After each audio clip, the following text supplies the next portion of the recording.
The Legend of the Super Saiyan is a tale that was especially important to the NAMEK arc. With Goku becoming the first Super Saiyan in 1,000 years, he gained the strength to defeat Frieza. But what if he didn't? Today we ask what would have happened if Gohan went Super Saiyan in the NAMEK saga instead. We open with Goku's fight against Frieza. Straining himself to the max didn't do much as his Kaioken was bested by Frieza's immense power. With no other cards to play, Goku lets out a huge roar as he gathers all of his energy. As quickly as possible, he collects energy in order to fire a Spirit Bomb. Once done, the absolutely colossal Spirit Bomb, consisting of all the energy gathered from the entirety of planet Namek, will be hurtling towards an unexpected Frieza. The Emperor looks ahead in shock, but he believes he can push it back at the very least. With great struggle, Frieza tries to wrestle the Spirit Bomb back, but the strength of the bomb is too much to withstand. Soon the blast pushes back, and slowly Frieza is enveloped by it. The Spirit Bomb continues its crash course, colliding and going off right into the ocean below and sending Frieza down with it. With a huge explosion, a shockwave erupts, launching the already beaten heroes back. After a few moments, they would all come to their senses. They're happy to see no trace of Frieza, believing that Goku had finally done it. But just as they were celebrating, Krillin looked up, paralyzed from fear as he stares straight into the eyes of the Emperor. An angered Frieza begins to laugh as he lifts Gohan up into the air. Goku, now having utilized all his strength and then some after that massive attack, is barely able to mutter to Frieza, "No! Stop!" Frieza glances to Goku, stopping Gohan. Hearing Goku plead for his son's life, hell, seeing Goku helpless would surely bring a smile to the Emperor's face. He continues to lift Gohan into the sky and is about to kill him, but it's then that Piccolo strikes. With no hopes of beating the limitless evil that stood before them, Piccolo charges at Frieza, hoping that if he can inflict damage on Frieza, then maybe he can save his friend. Seeing Piccolo make a mad dash would amuse Frieza, as he'd simply aim and shoot a death beam straight through Piccolo's chest. Immediately, Piccolo falls to the ground and blood would start dripping down his body. Gohan is left in shock. He screams as tears run down his cheek. "No, I can't let him die because of me! Not again!" His power begins to rise immensely, with his hair flickering from black to golden, his eyes beginning to shift in color, and a golden aura coats him. Goku and Krillin look at him, stricken with a combination of fear and hope. Goku looks at Gohan in confusion. There lies an emotion and a look he could see in his son that he had never seen in Gohan before, one that he knew all too well.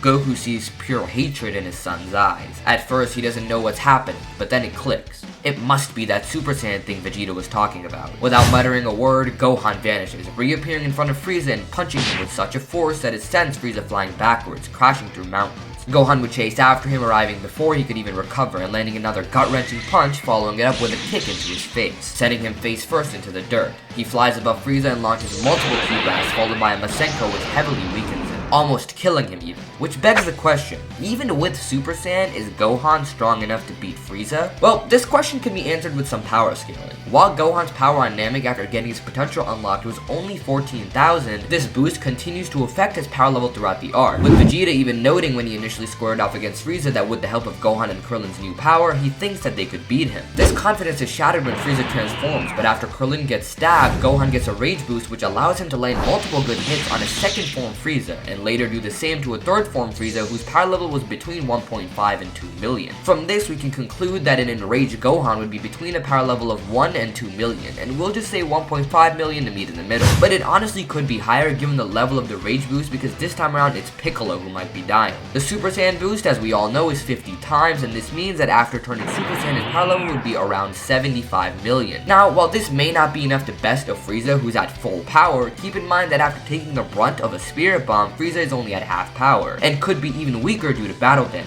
This then puts Gohan above him for the time being, but how long will that last? Gohan continues to pummel down Frieza, but from the distance, Goku and Krillin are unsure of what's happening. Sure, Gohan has the advantage right now, but how many times did they think Frieza was using all of his power before? What if he has more left in the tank? They can't just leave this up to Gohan. With the remainder of his strength, Goku begins to walk again. He checks on Piccolo's body, and luckily he's still alive, which means the Dragon Balls are still alive, which means that they still have hope. He turns to Krillin, telling him to take Piccolo, find Bulma, and get off the planet as quickly as he can. At first, Krillin refuses, but Goku isn't asking anymore. He shouts at Krillin to just go, telling him that he has to go help his son, and if he wished for Gohan's safety, that he would do the same. Hearing this and seeing how serious Goku was, Krillin would nod, trusting in his best friend. He would hold out his hand as if silently telling Goku, "You got this." Goku would respond with a fist bump, and the two would part ways. He then turns facing the fight, thinking what could he possibly do to help. As Gohan's fight with Frieza continues, the Emperor starts to retaliate, and with that, their fight would start to even out, with them going toe to toe, with one another. Gohan's advantages would gradually decrease, but he refuses to back down. Now he was doing this for Piccolo, and deep down he knew that Piccolo would want him to keep going no matter the odds. Every time Frieza hits him, Gohan uses all his strength to hit back harder, though this is when the planet starts to suffer the consequences. At a safe distance, Goku speaks with King Kai, who informs him that Kami has collected the Dragon Balls. He's going to make the wish to bring everyone who died on Namek back, which results in Vegeta being brought back, as well as Guru, which also brings back the Namekian Dragon Balls. Goku gets an idea. He and Vegeta can use the Dragon Balls to heal all of them and attempt to take on Frieza again. He rushes to find Dende, who is flying towards him, and soon they're able to summon Porunga, which gives Frieza an incentive to fight harder. But even in a blind rage, Gohan can tell what's going on and keeps the Emperor occupied. Vegeta also sees the dragon. It almost acts like a beacon for everyone on the planet. One by one, Goku starts to tell Dende the wishes. The first one is to heal all that were affected in the fight with Frieza, which includes himself, Gohan, Piccolo, and Krillin. The second wish is to transport everyone that isn't a Saiyan or Frieza off the planet. Vegeta smiles at Goku. So, Kakarot, I guess I was wrong about you. Your brat is a legendary Super Saiyan? Goku tells Vegeta they don't have time to talk. Now that he's healed, they all need to make a final attempt to kill Frieza along with Gohan, and so they do. Together, the last of the Saiyan race joins together, teaming up to take on the Emperor. The team dynamic would be Vegeta playing as support as he's the weakest, staying back to handle Frieza with Ki Blast, trying to keep him occupied. Goku would be their secondary damage dealer, using Kaioken times 20 to keep up with Gohan in order to deal heavy blows, creating openings for their true damage dealer, Gohan. He would be tasked with inflicting all the heavy damage. As the only one who stood a chance, he'd get up close and continuously beat down on him with heavy melee attacks. With Goku and Gohan having a near flawless synergy, they would be able to perform pretty well against Frieza, with the latter barely able to get even a moment to attack them. If they did get unlucky and suffer hits, Vegeta finds an opening to hurt Frieza, keeping him occupied. Together, Goku and Gohan go in for one last combination of attacks. They were to kick Frieza down onto the surface of the planet before getting alongside Vegeta and charging up a collective blast. Gohan starts to prepare a Masenko, with Goku using a full power Kamehameha and Vegeta a Gallic gun. The three of them fire it as Frieza looks ahead at certain doom. He cries out screaming, "He's the Emperor of the Universe, he won't go out like this." Frieza fires his own blast to counterattack theirs, but it's just far too much power. His own cockiness in not using his full power from the start is his doom. Frieza is obliterated, but the planet is about to be as well. Their attacks were all directed towards the ground, and it was more than enough to blow up the entire planet. Vegeta still thinks they can all survive as he begins to search for Frieza's ship. With less than a minute left, the three of them are inside and attempting to boot up the ship. Since Vegeta already knows how to operate spacecrafts, they're able to fly out into orbit, but the explosion of the planet knocks the ship off course, and they can't do anything to stop it. Where is it headed? Yardrat. On Earth, everyone finds out through King Kai that Frieza had been defeated, but he doesn't yet know if the other three survived. This news saddens Chi-Chi more than anyone. She may have just lost her husband and only son, but all is not lost yet. Dende is still able to summon Porunga, through which he revives Tien, Yamcha, and Chaozu first, and later uses it again to attempt to revive Goku, Gohan, and Vegeta. But Porunga informs them that all three of them are well and alive on another planet. They ask if they could be brought to Earth, but Porunga says that none of them wish to be. Chi-Chi is saddened by this, but she knows that one day they'll come running back to her for some food. On planet Yardrat, Goku, Gohan, and Vegeta are all training to achieve new power. For Goku, it's quite simple. He wants to learn the Super Saiyan and help Gohan master it, and be able to control that immense power. With Vegeta, well, he'd never allow Goku of all people to surpass him again, and the best way to do that is to stay and train alongside him to also achieve Super Saiyan. Gohan decided to stay and spend some quality time with his father. While he does want to return to Earth to reunite with his mom and Piccolo, he knows that he needs to control this power. The sense of responsibility that he would come to have in the future is revealing itself sooner. Gohan has immense power, and he can't allow it to be wasted, so for the following year, Goku, Vegeta, and Gohan would work together, each using each other as a benchmark to get stronger, but a lurking threat in the form of King Cold is soon to befall them. What Goku comes to realize is he's never truly trained Gohan before. He realizes how much potential his son has over the course of their stay. Their main focus as a group is to unlock and master Super Saiyan. For Gohan, it's more about being able to tap back into it, and that happens sooner rather than later. They realize quickly that the form is unleashed through a deep-rooted anger and rage. For Gohan, the easy way to do that is to go back to the initial feeling he had when Frieza threatened him and hurt Piccolo. Through feeling that rage and anger is how he breaks through to unlock Super Saiyan again, and Goku and Vegeta learn from that. Working together, both Goku and Vegeta are able to follow through on unlocking Super Saiyan much faster than they would alone. Vegeta doesn't take years, and Goku is able to master it quicker. The three also learn directly under Paibara. Goku goes towards instant transmission, and Gohan follows in his father's footsteps. Vegeta, however, takes a different turn. He learns the basics of instant transmission and decides to not master it for the moment. Instead, he tries to learn what he believes to be a more useful technique, forced spirit fission. Being able to take others' energy and manipulate it to his will sounds like something that would work extremely well in fights. Eventually, they would sense King Cold's ship pass by, and as they sense a power extremely similar to Frieza's, the three of them decide that it's time to get out of Yardrat and head back towards Earth, as that's exactly where the ship is headed. They do so, trailing a few hours behind them. On Earth, the Z-Fighters feel the terrifying power of King Cold and realizes they don't have any of their heavy hitter defenders. For starters, no Vegeta, but more importantly, Goku and Gohan are also nowhere to be seen. They pray for their safety, but that won't do much for them. Piccolo is the first to step up, and seeing him, the Z-Fighters do the same. They're prepared to fight in order to defend Earth, even if that means dying. But luckily they don't need to. It's then that a spaceship type vehicle appears in the sky, and out of it comes future Trunks. He quickly and swiftly deals with Cold as well as his soldiers and heads to the Z-Fighters to have a conversation. He tells them that Goku should be arriving soon, and while they're all confused, they don't question it much because he just saved them and probably the entirety of Earth as well. What Trunks doesn't know is why Gohan and Vegeta aren't anywhere to be seen. He can't sense them either, but he pushes it to the side for now, focusing on the task at hand, which is delivering Goku the news of his death, the cure to the heart virus, and the warning of the android. A shock comes to Trunks when he sees 3 instead of 1 pod in the sky. The Z-Fighters start to cheer, realizing that Goku and Gohan are actually back. Trunks greets everyone and then pulls Goku to the side to have a conversation with him. He tells him exactly what's needed to be said, as well as the fact that he's Vegeta and Bulma's kid. It's believable more than before because Vegeta is much more respectable now than he was originally. Goku also has a quick spar with Trunks and is shown to be much more powerful than his canon counterpart. Hearing everything, Piccolo helps Goku explain the android threat, and the Z-Fighters go into their 3 years of intense training. Instead of training on his own, Vegeta continues his training with Goku and Gohan, as the 3 of them feel that they're on the brink of unlocking something new. And knowing that group training works better than separately, they take the group option. Piccolo would also be a part of this training, and he would get much stronger as a result. Of course, Chi-Chi is also extremely happy to have both her son and husband back and cooks them all the food they could possibly want. As Trunks foretold, the androids attack West City and are confronted by the Z-Fighters. In their training, Goku, Vegeta, and Gohan had discovered something new and were looking on furthering it. Even though their time to train ran out, they believe they're plenty strong for the android.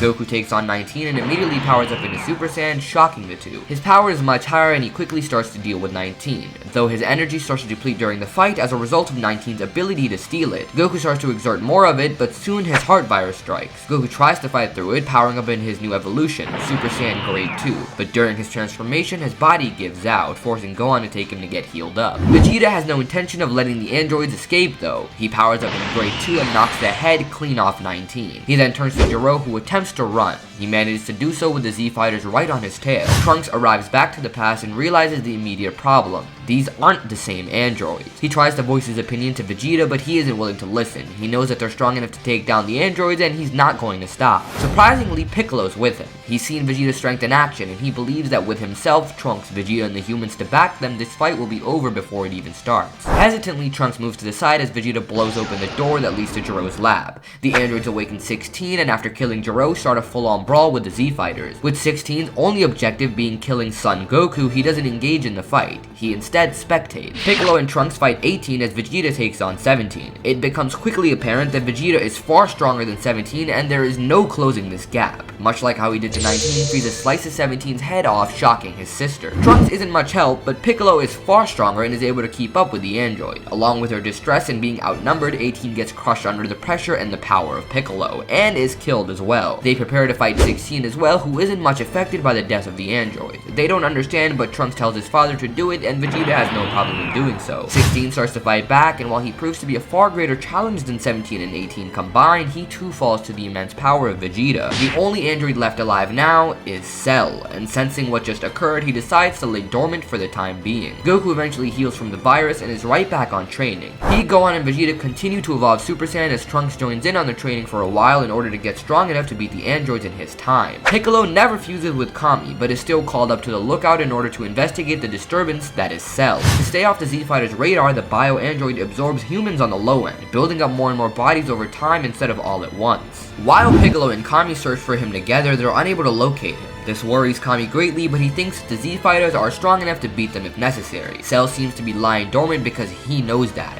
Maybe he'll strike when the time is right, but they'll be ready when that happens. For the following 7 years, Goku and Vegeta trained alongside Gohan and Piccolo, much like how they had been doing for the 3 years preparing for the android. The Saiyans managed to evolve Super Saiyan with great success, even going as far as to get Super Saiyan 2. Goku and Vegeta worked towards a further evolution as well. They would end up going in the time chamber per Goku's request, as he felt he was on the brink of the next step. Once they do unlock Super Saiyan 3, they spend the remainder of their time to trying to master the stamina drain caused by the form. It's not perfect yet, but it's close. Goku and Vegeta also have plenty of time to spar and fight in this time skip, as you would imagine, so Vegeta doesn't have animosity against him. Him and Bulma would have gotten together and had Trunks, as well as Goku and Chi-Chi having Goten. The two half-Saiyans would go on about their normal business as they do. Eventually the World Tournament comes around, for which Gohan and Goku convince everyone to join. When Gohan fights Kibito, his display of power when showing off Super Saiyan 2 is much higher than in canon. It becomes difficult for Shin to hold Gohan, but he's just able to do it. Originally, Gohan supplied 50% of the energy required to release Buu. He would be at a bare minimum twice as strong, so his energy is plenty to unleash the Majin. As soon as they arrive, Babidi and Deborah rush to revive Buu. Once he's out, the pink blob, seemingly harmless, eats Deborah. Goku, Gohan, and Vegeta power up into Super Saiyan 2, getting ready to fight, with Cell waiting on the sideline. Having trained together for more than a decade, the synergy of the Saiyans is almost perfect. Buu is quite strong, but taking on 3 of them at the same time becomes challenging. His healing and weird biology would help him heavily in the battle. With the Saiyans attacking him all at once, he can split himself into 3 to fight each one. He can use his candy beam to keep them on their toes and constantly regenerate to irritate them in battle. Eventually, Goku and Vegeta would power up into Super Saiyan 3 to end the fight, which is when Buu then splits in 2. While they think it's just another duplication technique, what confuses them is when the 2 of them start to fight with each other. Evil Buu is able to absorb good Buu in order to turn into Super Buu. While this new version of him is much more powerful than what they were originally fighting, 2 Super Saiyan 3s with backing from Gohan is just far too much for him to handle. Buu makes a plan to escape when all of a sudden he gets the idea to absorb someone. His plan comes into play when Cell makes his move during the battle, striking Gohan in the back with his tail. He absorbs the Saiyan's energy, and as Gohan lets out a scream, Goku and Vegeta get distracted. Buu sends out a part of himself as it approaches Goku and takes him in. The Saiyan is absorbed into Buu as the Majin starts to evolve. Supreme Kai appears with Kibito, teleporting both Gohan and Vegeta out of there back to his planet in order to train to beat them.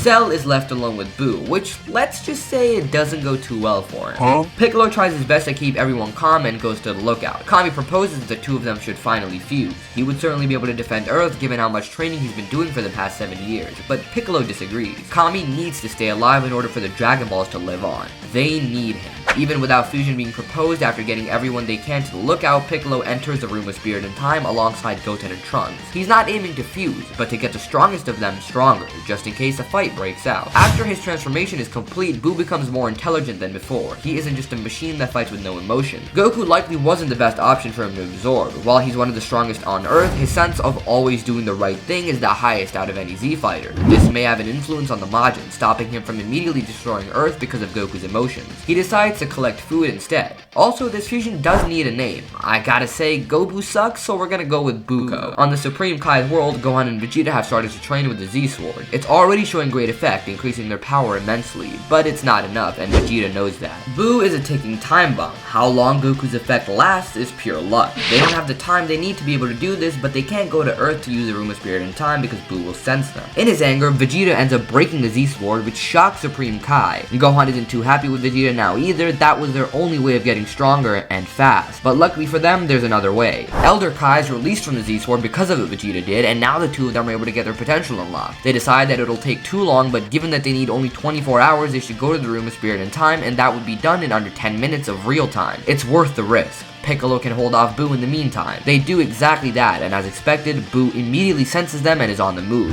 Kami starts to move the lookout in order to buy time as they enter the room, sending Piccolo, Goten, and Trunks out. The 3 had gotten almost an entire day worth of training, so they had been there for nearly a year. This allowed Goten and Trunks to get up to Super Saiyan 2 level in power, and Piccolo also had a good increase. At first, after realizing that Buu is affected by Goku's influence, Piccolo tells him that in just 10 minutes he can face someone that's plenty stronger than Piccolo, but they need just 10 minutes. This is much more reasonable than canon time Piccolo gave him, which was an hour. Buu of course did not wait that long, but this is doable even for him. In just about 10 minutes, Vegeta and Gohan walk out of the room. They appear to be in base, but their power is immensely higher than what it was previously. Buu gets excited seeing this as Vegeta steps up. While both of them had their potential unlocked, it's likely that Gohan is far stronger than Vegeta because of his hybrid potential. We know that Gohan is supposed to be up at the top in the potential department alongside Broly and Frieza. Regardless of that though, Vegeta steps up to fight Buu, and the Majin is shocked to receive the fight he does. Vegeta is actually putting up a great fight. He overwhelms Buu with a flurry of Ki Blast, but in his head he's wondering how to stop Buu without killing Goku. Piccolo can tell Vegeta's hesitating and communicates with him and Gohan through telepathy. They can bring Goku back using the Namekian Dragon Balls.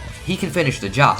Gohan powers up, getting behind Buu and signaling Vegeta. He fires a Kamehameha as Vegeta fires a final flash, and together the two obliterate Buku. Using Shin, they travel to Namek, and as promised by Piccolo, use their Dragon Balls to revive Goku. We then head into a 4-year time skip. While Vegeta and Gohan had both exponentially increased their strength through the potential unlocked, Goku is still only at Super Saiyan 3. He doesn't have any way to get stronger, so he continues to master Super Saiyan 3 until he's able to use it without any stamina drain. But he thinks that there has to be a way he could get more power. What can he possibly do? After some time, Bulma's birthday comes up, but more importantly, Beerus awakens. As he normally would, Beerus heads to Earth to fight the Z-Fighters and obliterates all of them. Vegeta is able to put up a decent fight, but he too gets knocked down after Beerus powers up slightly. Gohan puts up an even better fight, but he too is bested by Beerus, who has to power up only slightly more. Goku would then propose that they ask Shenron what the Super Saiyan God is, which leads to the ritual being performed. It's at this point that the story lines up with a canon story. Following Battle of Gods, the majority of the series continues basically how it would with minor changes. The only change I see here is more involvement from Gohan, but not too much. With that, thank you guys for watching, and I'll see you all next time.